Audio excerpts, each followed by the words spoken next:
In 2002, a successful CEO was found murdered inside his own home, with no signs of forced entry, which meant one thing: he didn't let a killer in. He let someone he trusted in. The case went cold for 12 years, until workers found something hidden inside his walls that exposed a secret obsession no one saw coming. On the morning of October 15, 2002, a woman named Sarah Collins arrived at a quiet suburban home in Willow Creek. Sarah had worked as a house cleaner for nearly 10 years, and she was known for one thing: she was never late. But that morning, something felt off. Daniel's car was parked outside, but the house was completely silent. Too silent. Sarah stepped inside. "Daniel?"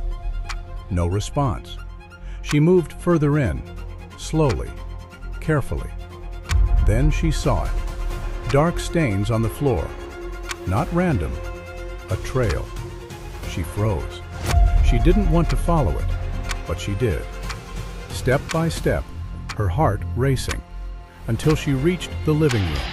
And then she saw him. Daniel Carter, lying on the floor, not moving, surrounded by blood. Daniel Carter was 38 years old. Born and raised in Willow Creek, he built a construction company from the ground up into one of the largest development firms in the region. To most people, he was disciplined, focused, successful. But behind that success, something had changed. In the weeks before his death, Daniel had started acting differently, more distant, more distracted, and no one knew why. Next to his body was the murder weapon, a kitchen knife. But there was something disturbing about it. It had been completely wiped clean. No fingerprints, no smudges, nothing. Whoever did this didn't panic. They cleaned. And people who clean a crime scene usually believe they won't get caught. Shortly after the discovery, Detective Robert Hayes arrived at the house, a seasoned investigator with over 15 years of experience, known for one thing: patience.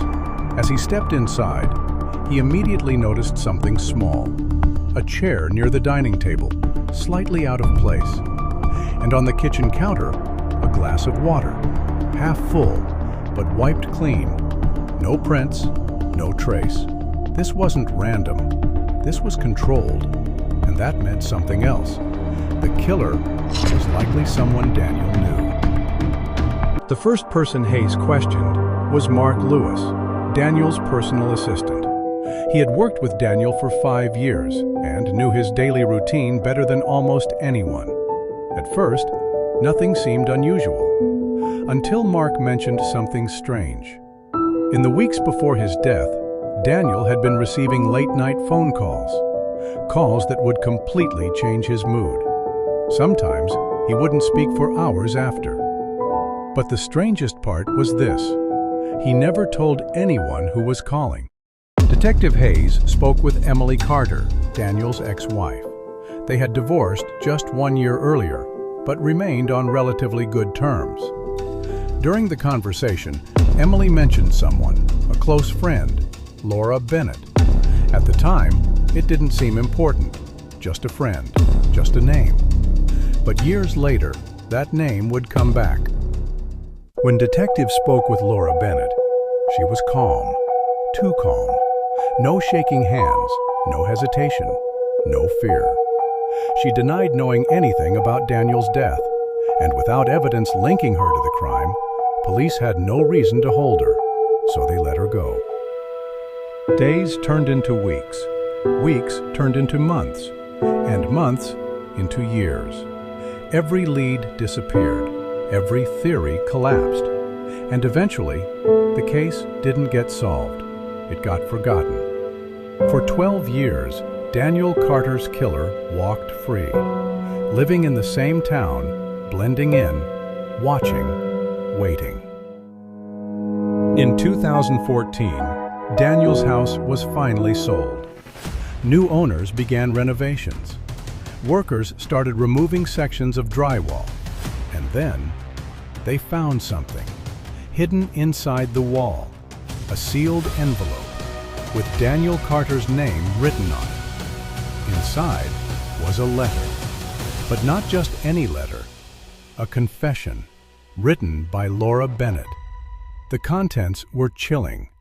She had been secretly obsessed with Daniel for years, watching him, wanting him, waiting for him. And after his divorce, she believed she finally had a chance. So one night, she went to see him. But Daniel rejected her, and the final line of the letter read, "If I can't be part of your life, then you shouldn't have one." The case was reopened immediately. Laura Bennett was brought in for questioning. At first, she denied everything. Then detectives placed the letter in front of her. She stared at it, silent. Seconds passed, then minutes. And slowly, she began to cry.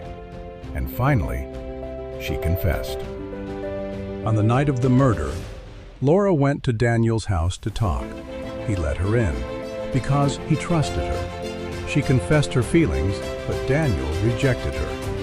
And in that moment, something snapped. Years of obsession collapsed into seconds. Laura grabbed a knife from the kitchen and stabbed him. Before leaving, she wiped everything: the knife, the surfaces, the evidence. And then she walked out. For 12 years, Laura Bennett lived a normal life, smiling at neighbors, attending events, even comforting Daniel's ex-wife, all while hiding the truth. Laura Bennett was eventually arrested and convicted. The crime had been nearly perfect. No fingerprints, no witnesses, no forced entry. The only reason it was solved was a letter hidden inside a wall. For 12 years, she lived among the very people searching for answers. Which leaves one unsettling thought. Not every killer runs. Some of them stay, blend in, and wait.